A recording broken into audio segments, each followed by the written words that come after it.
I'm about to tell you something that changes how you think about what your blood tests are actually measuring. Something about the number your doctor calls your cholesterol. The number that goes into the folder and gets compared to last year's folder. The number that, when it looks good, means everything looks good. That number does not measure everything. And the thing it doesn't measure has been quietly killing people who were told they were completely fine. By the end of this video, you will understand the specific mechanism that takes perfectly healthy-looking blood and turns it into something dangerous. You will understand why 2 cloves, chewed every morning, addresses that mechanism at a molecular level that most medications never reach. And you will understand exactly how to do it safely, because the dose matters enormously here, and most people who try this get it wrong. Stay with me, because what I'm about to show you starts with a man named Gerald. Gerald was 73 years old, a retired accountant from North Carolina, the most organized patient I have ever had. He kept a folder, a real physical folder, of every blood test he had taken for 22 years. And the numbers in that folder were something most patients would give anything for. His LDL cholesterol was 94. His HDL was 62. His triglycerides were 88. His blood pressure ran consistently at 122/76. His fasting glucose was 97. At his annual physical 3 months before the stroke, his doctor looked at his chart and said the words Gerald had been working toward for a decade. He said, "Gerald, I don't know what you're doing, but keep doing it." Gerald kept doing it. Gerald had a stroke at 73, not a small one. A significant ischemic stroke that took the entire right side of his body offline for 6 weeks of rehabilitation. He could not hold a pen. He could not button his own shirt. Gerald, who had spent 40 years working with precise numbers and careful documentation, could not button his own shirt. His wife Janet drove him to rehabilitation every single morning. She sat in the waiting room with a book she never read because she could not concentrate on anything except the sounds coming from behind the door and the clock on the wall. She did not cry in front of Gerald because she knew he needed her steady. She cried in the car on the way home, alone, where he could not see. In the hospital, his doctors reviewed everything. The cholesterol, perfect. The blood pressure, perfect. The glucose, fine. There was no obvious culprit. No alarming number. The stroke was ischemic, caused by a clot that had blocked blood flow to part of his brain. But where had the clot come from? What nobody had ever tested was the behavior of Gerald's platelets. When his cardiologist ran a platelet aggregation study in the hospital, the results told a story that 22 years of perfect cholesterol numbers had completely hidden. Gerald's platelets were hyperactivated, aggressively, measurably hyperactivated, in the range associated with significantly elevated clotting risk. Hyperactivity that had been present, measurable, testable, for years, while his folder of perfect numbers gave him and his doctor complete confidence that everything was under control. Gerald came to see me 8 months after the stroke. He had recovered most of his right side function. He could button his shirt, though it took longer than it used to. He sat across from me with the folder on his lap and asked me a question I have heard many times in different forms. He asked, "What did I miss?" I told him about the cloves. He looked at me the way patients look when they are expecting something complicated and receive something simple. Then he opened the folder and wrote it down. I want to tell you a little more about Gerald before I explain the science, because the more you understand him, the more clearly you will see yourself or someone you love in his story. Gerald had been meticulous about his health since his 50s. He had watched his father die of a heart attack at 64 and had decided at the funeral that he was going to do everything differently. He had quit smoking that year. He had started walking every morning. He had gone to every checkup, fasted for every blood draw, taken every medication as prescribed. He had been the kind of patient doctors use as an example for other patients. When his doctor said, "Keep doing what you are doing," Gerald heard confirmation that his father's fate was not his fate, that the discipline had worked. The stroke did not feel like a failure of discipline. It felt like a betrayal by a system he had trusted completely. He had done everything right. He had the folder to prove it. And still, he had spent 6 weeks in rehabilitation, learning to write his own name again. What moved him most, when I explained the platelet aggregation mechanism, was not the science. It was the word testable. That the hyperactivation in his blood had been present, measurable, testable for years, while his folder told a reassuring story. That somewhere in 22 years of blood draws, there had been a test that could have caught this. That nobody had ordered it, because nobody had a reason to. Because everything visible looked fine. He sat with that for a long time. Then he said, "What do we do now?" Let me explain to you what I told him, and why 2 cloves chewed every morning addresses the mechanism that took Gerald 6 weeks of rehabilitation to recover from. Before I get into the science, leave a comment right now and tell me if you have ever been told your numbers look perfect while something in your daily health still felt off. I want to know how many people watching this have been carrying a version of Gerald's story without knowing it. Comment below. Inside your blood right now, platelets are circulating. These are tiny cells whose purpose is to stop bleeding. When you cut yourself, they rush to the site, stick together, form a clot, seal the wound. Without this system, a paper cut could become dangerous. The problem arises when platelets become what I think of as floating velcro. Normally, they circulate quietly, non-sticky, waiting for an actual emergency. When the body is inflamed, when blood sugar runs even slightly above optimal, when oxidative stress increases, platelets receive chemical signals that put them on permanent high alert. They become hyperactivated. They begin sticking to each other and to the walls of blood vessels, not because there is a wound, but because the signals they are receiving tell them something is always wrong. In a person with even mild atherosclerosis, even the mild narrowing and roughness on arterial walls that is normal in someone over 60, those floating Velcro platelets find exactly what they need to form a clot. Not a wound, just a rough patch, just a site of old inflammation, just enough. That is what happened in Gerald's brain. His cholesterol was fine, his blood pressure was controlled, but his blood was carrying hyperactivated platelets that had been looking for a surface to bind to for years. The chemical pathway driving this is called the arachidonic acid cascade. When inflammation triggers the release of arachidonic acid from cell membranes, it is converted through a series of specific enzymes, the PLC-gamma2 and PKC signaling pathway, and the CPLA2-TXA2 axis, into compounds called thromboxanes. Thromboxanes are the direct chemical trigger for platelet aggregation.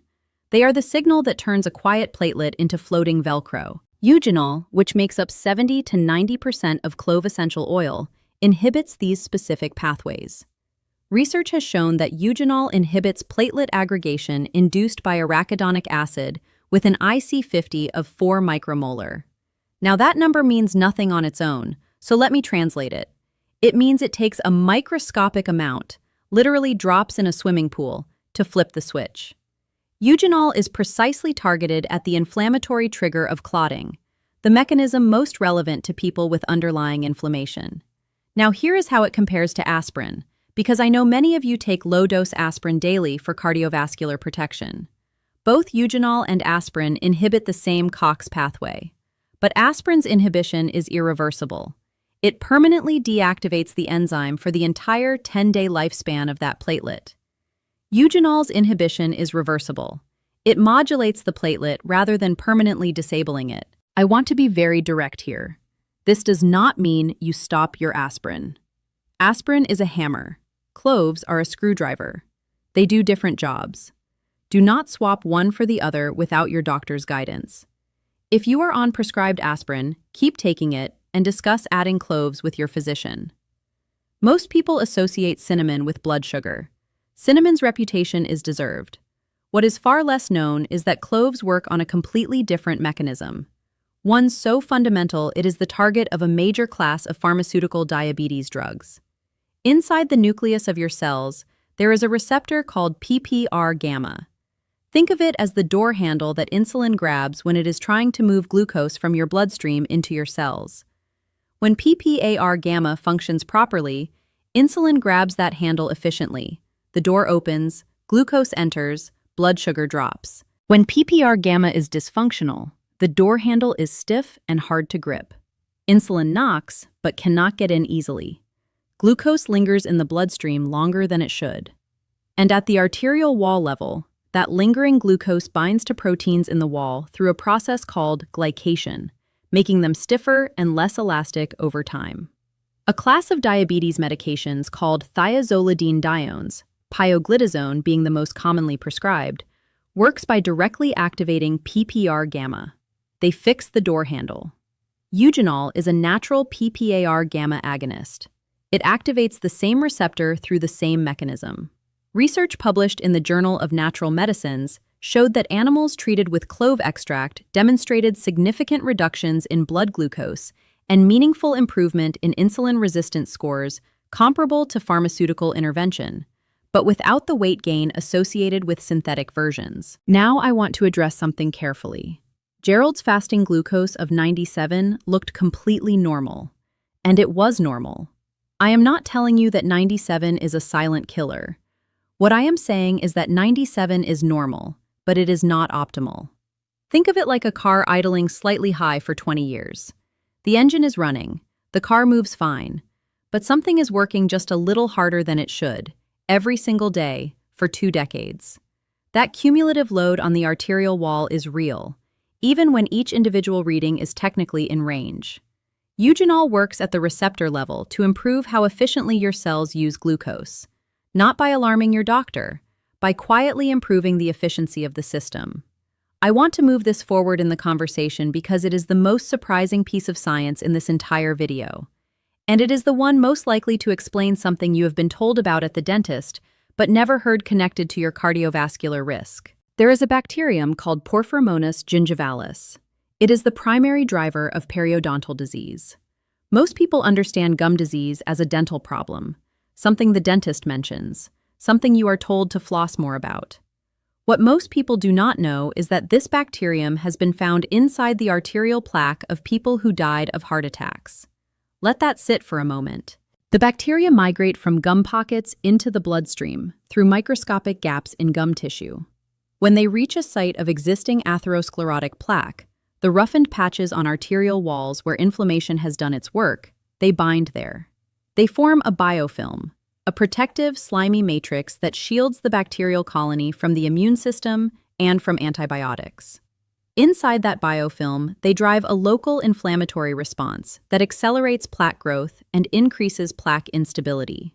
Plaque rupture, the event where a stable deposit suddenly breaks apart and blocks a vessel downstream, is the precipitating event in most heart attacks and in a significant proportion of strokes. Clove oil is one of the few natural substances with demonstrated ability to break down bacterial biofilms. Eugenol penetrates the protective matrix and disrupts it. This is precisely why clove oil has been used in dentistry for centuries, not only as a local anesthetic, as an antiseptic that works against bacterial colonies that ordinary rinses cannot reach. When you chew a clove every morning, you release concentrated eugenol directly into the oral cavity, directly onto the gum tissue where Porphyromonas gingivalis lives, and from which it enters your bloodstream, every single morning, before those bacteria can make that journey. This is specifically why chewing is essential and not capsules. If you swallow a clove capsule, the eugenol is absorbed in your stomach. It provides the platelet and blood sugar benefits, but completely bypasses the oral cavity, where the antimicrobial work needs to happen. Chewing gives you all 3 mechanisms simultaneously. Swallowing gives you 2. Helicobacter pylori adds a 4th layer. H. pylori is the stomach bacterium responsible for most gastric ulcers. It is present in approximately 40% of people over 60 without their knowledge. Chronic H. pylori infection keeps the immune system in a sustained, low-grade activated state that elevates C-reactive protein, the standard blood marker of systemic inflammation, throughout the body. Eugenol has demonstrated specific inhibitory activity against H. pylori. The eugenol swallowed after chewing reaches the stomach and continues antimicrobial work there. Leave a comment below and tell me if you have gum disease that has not responded the way your dentist hoped, or if anyone in your medical care has ever connected your oral health to your cardiovascular risk. This connection is not taught in most clinics, and I want to know if it is new information for you. You cannot have healthy arteries with a liver that is not doing its job. And for most people over 60, the liver is being stressed in ways that directly affect the quality of LDL being delivered to the arterial walls. When the liver accumulates fat, which is extremely common in people with even mild insulin resistance, it produces VLDL, very low-density lipoprotein, in higher quantities than normal. VLDL is the precursor to LDL. But here is what the standard cholesterol panel does not tell you. Not all LDL is the same. Large, buoyant LDL particles are relatively harmless. They are too large to penetrate the arterial wall. They do their job, carrying cholesterol to cells, then return to the liver. Small, dense LDL particles are completely different. They are small enough to slip through the arterial wall. Once inside, they become oxidized by the inflammatory environment there. Oxidized LDL inside the arterial wall is the trigger for the immune response that initiates atherosclerosis. Think of it this way. Large, buoyant LDL is a smooth tennis ball. It bounces off the arterial wall and keeps moving. Small, dense LDL is a burr. It catches in the wall. It stays. And it causes damage from inside. A standard LDL test does not distinguish between them. It adds everything together and gives you one number. Two people can both have an LDL of 94. One whose liver is healthy will have mostly large, buoyant particles. One whose liver is stressed from fatty accumulation will have more small, dense particles. Their risk profiles are completely different. Their cholesterol numbers are identical. Gerald's LDL was 94. His triglycerides were good. But his liver, processing years of mild insulin resistance, may have been producing more of the small, dense variety than his total number suggested. Nobody tested for it. The test exists. It is called an NMR lipoprofile, but it is not part of the standard panel, and most doctors do not order it unless there is an unusual clinical picture. Eugenol is hepatoprotective.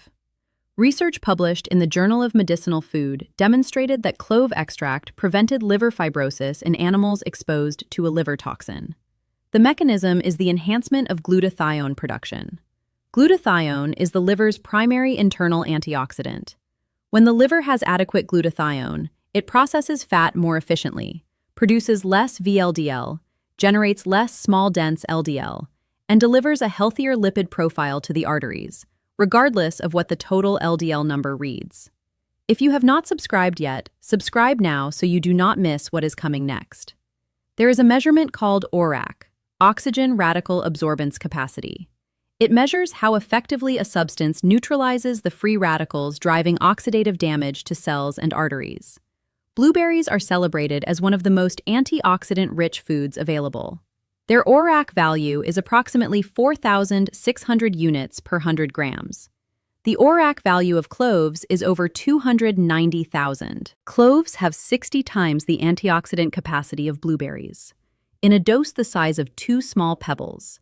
Cloves are also one of the most manganese-dense foods on Earth by weight. Manganese is a cofactor for the enzymes that produce collagen and elastin, the structural proteins that give arteries their flexibility. Without adequate manganese, arterial walls lose the structural integrity that allows them to absorb the pressure of each heartbeat. They stiffen faster than they should. Manganese deficiency is extremely common in older adults because absorption declines with age, and because the processed foods that fill gaps in many older adult diets contain almost none of it. This deficiency is almost never tested for, and almost never discussed in the context of arterial stiffness. But arterial walls are connective tissue. They are collagen and elastin. They require the raw materials to maintain their structural integrity, the same way a building requires the right materials to maintain its structural integrity. Even the small amount of manganese in 2 cloves, consumed consistently every day, contributes to the ongoing collagen maintenance that keeps arterial walls from stiffening prematurely. The combination of 60 times blueberry antioxidant capacity with the collagen-supporting manganese content, alongside the 4 mechanisms I have described, is what makes cloves unlike any other single intervention I can recommend. Most things work on one pathway. Cloves work on many simultaneously, and they do it in a dose that fits between your thumb and forefinger. Before we get to the protocol, I want to name something. The chronic head pressure that many people over 60 carry and attribute to sinuses or tension headaches. The dull fullness behind the eyes. The baseline skull heaviness that has been there so long you have stopped mentioning it. In people with hyperactivated platelets, blood running slightly more viscous than it should, This sensation is often the brain reporting reduced perfusion. The brain is extraordinarily sensitive to changes in blood flow quality. It does not have the tolerance for reduced circulation that muscles do. A muscle that receives slightly less oxygen performs slightly less well. A brain that receives slightly less oxygen tells you immediately, in a language that feels like pressure. These are not symptoms most people bring to their doctor. They are symptoms people accept as background noise. In weeks 2 and 3 of the Clove Protocol, this is often the first thing people notice beginning to ease. Not dramatically, a quieting. The pressure becoming less constant, less present. Gerald had been carrying head pressure for 3 years. He had told 2 doctors. Both attributed it to sinuses. He had taken decongestants that did nothing. It was gone by his 3rd week. His daughter visited the month after the head pressure cleared. She had not been told about the cloves yet. She sat with him for an afternoon, and at the end of it said, "Dad, you seem more present, like you are here in a different way than you have been." He had not known how to explain what had changed, because what had changed was not one visible thing. It was the quality of blood reaching his brain, hour by hour, day by day, being slightly less impeded than it had been for years. The difference between a river running freely and a river with just enough obstruction to slow everything by 10%. That 10%, removed, does not produce a dramatic visible change. It produces a person who is more present, more themselves, more there. The cloves did not undo the stroke. That damage is done. But they changed the quality of the blood flowing to the rest of his brain, to the healthy tissue that remained, reducing the viscosity and the platelet hyperactivation that had been silently stressing his cerebral circulation every day. That is what improved cerebral perfusion feels like from the inside. Not a recovery of what was lost, a protection of what remains. Now I want to give you the complete picture of how to do this correctly, because there is an important paradox at the center of everything I have told you. Eugenol heals the liver at therapeutic doses. It is toxic to the liver at high doses. This is not a theoretical risk. The World Health Organization has established acceptable daily intake guidelines for eugenol. For a typical adult, the therapeutic range is 2 to 3 whole cloves per day. Do not go higher.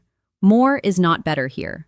The compound that protects at 2 cloves is the compound that harms at 10. Use a 6 weeks on, 2 weeks off cycling protocol. This prevents the liver from becoming sensitized to the chronic eugenol load and keeps the hepatoprotective benefit working in your favor. For the drug interactions, these are not optional reading. If you are on warfarin or any anticoagulant medication, speak to your doctor before starting. The platelet inhibition effect combined with anticoagulant therapy creates meaningful bleeding risk. If you are on insulin or sulfonylurea medications for diabetes, the PPAR gamma activation can lower blood sugar significantly. Combined with medications already lowering blood sugar, hypoglycemia is a real risk. Your doctor needs to know. If you have any surgical procedure or dental work in the next 4 weeks, stop the cloves 2 weeks prior. Tell your surgeon and your dentist. The platelet inhibition is real, and they need to know about it. Here is exactly what to do. Buy whole cloves, not pre-ground. The volatile oils begin oxidizing the moment the clove is ground. Pre-ground cloves sitting in a jar have already lost significant potency. When you buy whole cloves, open the jar immediately and smell them. Fresh cloves have a strong, almost sharp, deeply aromatic smell. If the jar smells like very little, the cloves are too old. Every morning, before or with your first meal, take 2 cloves and chew them slowly. The warming, numbing sensation from the eugenol will begin within 30 seconds. Have water ready and drink immediately after to dilute the eugenol and protect soft tissue. If the burning is uncomfortable, grind 2 cloves and stir immediately into a teaspoon of olive oil or a tablespoon of plain yogurt. Grind it and eat it right away. Do not pre-grind a week's supply and let it sit. Grinding releases the oils and they begin oxidizing immediately. Do not swallow whole, unchewed cloves. The outer shell is indigestible cellulose. An unchewed clove passes through, releasing almost none of its active compounds. 2 cloves, every morning, chewed. 6 weeks on, 2 weeks off. Now let me tell you what this looks like in practice. A second person whose story shows what happens when this intervention is used before the event rather than after. Margaret was 68, a retired school principal from Virginia. She had been managing blood pressure for 6 years on 2 medications, running consistently at 132/82. Her cholesterol was moderate. Her glucose was 101. Her doctor was satisfied. Stable. Keep doing what you are doing. Margaret did not feel stable.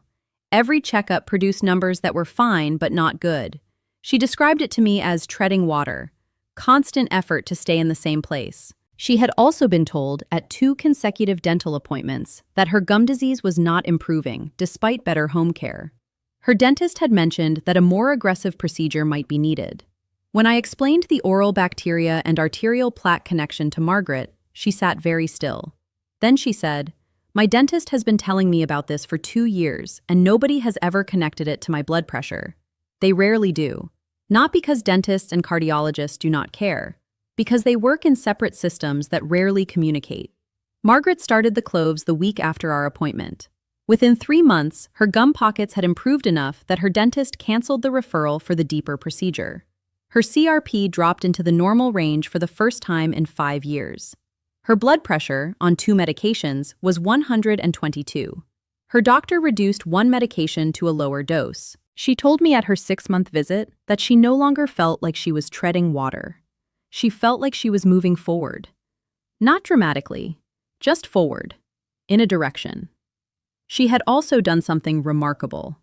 She had called her sister in Florida, who was 65 and managing similar cardiovascular numbers for 4 years. She had explained the oral bacteria connection, the PPAR gamma mechanism, the platelet story. Her sister sat quietly through all of it and then said, "Nobody has ever explained any of this to me." Her sister started the protocol the following week.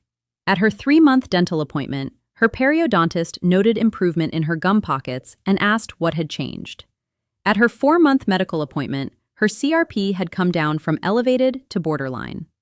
At her 6-month visit, her blood pressure had dropped enough that her doctor wanted to discuss reducing her medication. 3 women: Margaret, her sister, Janet. None of them found this through their doctor. All of them would have benefited from knowing it years earlier. All of them are now moving in the right direction. That ripple matters. Every person who shares this information with someone they love extends the reach of research that has not yet made the full journey from the journal to the clinic. That direction is the difference between a cardiovascular trajectory that is stable and declining and one that is stable and improving. Gerald recovered from the event his trajectory had been building toward for 22 years. Margaret is moving in the other direction before that event gets a chance to happen. I would rather you be where Margaret is. Ask your doctor to add a CRP and a platelet aggregation study to your next lipid panel. Ask about an NMR lipo profile to assess LDL particle size. Tell your dentist you have been reading about the oral bacteria and heart disease connection.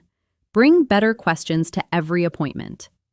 Gerald's cardiologist, after reviewing the 3-month data, started ordering platelet studies on other patients whose presentations reminded him of Gerald's. One better question can change what an entire clinic looks for. I want to give you the specific language for that conversation because most people avoid it. They assume their doctor will be dismissive if they mention something from outside an appointment. In my experience, when a patient comes in having read the actual research rather than a wellness blog, most doctors respond well. They are curious people. They went into medicine because they wanted to understand the body. When a patient brings a genuine mechanistic question, most doctors engage. Say it this way: I have been reading about platelet aggregation and blood viscosity as cardiovascular risk factors that are not captured on the standard lipid panel. I would like to add a platelet aggregation study to my next blood draw. I would also like to discuss whether an NMR lipo profile to assess LDL particle size makes sense given my history. That is a sentence your doctor can work with. It references real tests. It does not ask them to endorse a spice. It asks them to run a test and interpret a result. That is their job, and most of them will do it willingly when asked this way. The Cloves are your business. The data conversation belongs in the clinic. Bring both. Not alternative medicine versus conventional medicine. Both together, filling in what each one misses. Gerald told me at his 3-month visit that something had happened that he did not know how to explain clinically. He said Janet had noticed before he did. She had watched him one morning standing at the stove making eggs. not sitting, not recovering from the effort of standing, just standing at the stove making eggs the way he had for 50 years. She walked into the kitchen and stood in the doorway watching him and did not say anything. He turned and saw her face. She said, "You look like yourself." He had not looked like himself for a long time. He had not known that until she said it. At his 3-month checkup, his platelet aggregation study showed normalization toward healthy reactivity. His CRP had dropped 30%. His cardiologist, who had managed his care for 11 years and had missed the platelet hyperactivation through all of them, asked Gerald to explain what he had been doing. Gerald handed him a printed page from the folder. His cardiologist told him at their next appointment that he had started ordering platelet aggregation studies on other patients whose presentations reminded him of Gerald's. He did not say what he found, but he was asking different questions now, and different questions change what gets caught early. Here is the week-by-week picture so you know what to expect and do not quit before the biology has had time to reflect what you are doing. Week 1. The eugenal numbing sensation in the mouth will be new. You will find your preferred method, chewing directly with immediate water, or grinding into olive oil or yogurt and eating immediately. Some people notice a slightly cleaner mouth sensation by the end of the first week. The antimicrobial effect in the oral cavity is already beginning to shift the bacterial environment. Your dentist will notice the downstream effect before you do. Week 2 and 3. This is the window where people carrying chronic head pressure or baseline skull heaviness begin to report a change. Not dramatic, a quieting. The sensation becoming less constant. People often realize it has eased only when they think about whether it is still there, and find they have not noticed it for several days. If you have been carrying this and it begins to ease in week 2 or 3, that is meaningful biological information. The platelet modulation is working. Week 4 to 6. Blood pressure movement becomes more visible for people tracking daily. Not always, but often enough that this is the window I tell patients to watch carefully. The systolic typically moves first, gradually. 2 points, then 3, over days rather than in a single dramatic drop. The direction matters more than any single reading. In this window, the afternoon energy also tends to improve as the PPAR gamma activation begins smoothing out the post-meal glucose spikes that cause the mid-afternoon wall many people have been living around. Week 6 to 12. CRP responds. Inflammatory markers that have been elevated for years begin to shift. This is the window for blood testing if your doctor is willing to check. The manganese contribution to collagen synthesis in arterial walls is a slower effect. Structural protein synthesis takes time, but over 3 to 6 months of consistent daily consumption, the manganese provided by 2 cloves, one of the most manganese-dense foods on Earth by weight, contributes to arterial wall integrity in ways that compound over time. 3 months is the minimum before drawing conclusions. Give the biology the time it needs. I want to add one more thing about the week-by-week experience that I think is important and that most protocol descriptions skip. The changes do not arrive in a straight line. There will be days in week 3 where you think nothing is working, where you check your blood pressure and it is the same as it was before you started, where the head pressure came back for a day, where the morning felt exactly like it did 6 months ago. This is normal. Biology does not move in straight lines. It moves in gradients and oscillations.